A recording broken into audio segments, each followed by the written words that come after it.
Let's start at the beginning. My sister was 10 years older. And honestly, she was my first secure base, I guess, right? Up until I was like 6, 7, right?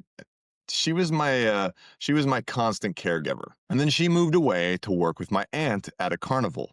I kid you not. I was suddenly an only child. Right around that time, my mom was managing this accident she had gotten in, a car accident, right? And this was secretly sort of leading to an opioid addiction. We didn't know this at the time. But she was also the most brilliant, hardworking woman I knew, right? I mean, super intelligent. The problem is she was slowly disappearing, dealing with her own sort of issues, right? And then when I was about 8 years old, my parents suddenly divorced. It felt like it came completely out of the blue. Alex, I was devastated.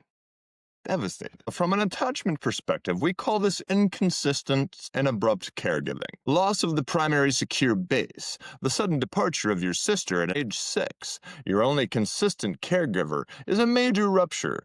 It creates a foundational belief.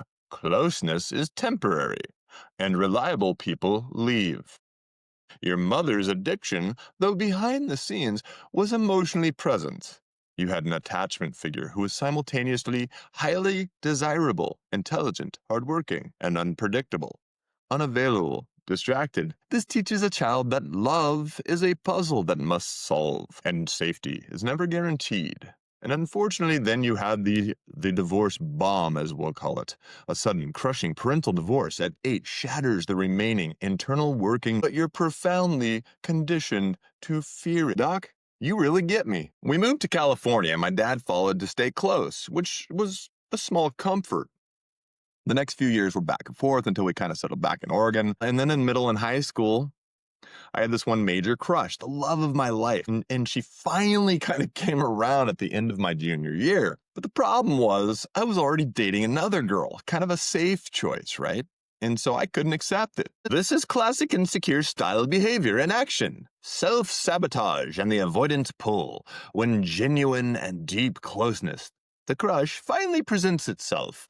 The ingrained fear takes over. You are already dating the safe option, and your avoidance side use that commitment as a wall to keep the high stakes, truly vulnerable connection at bay.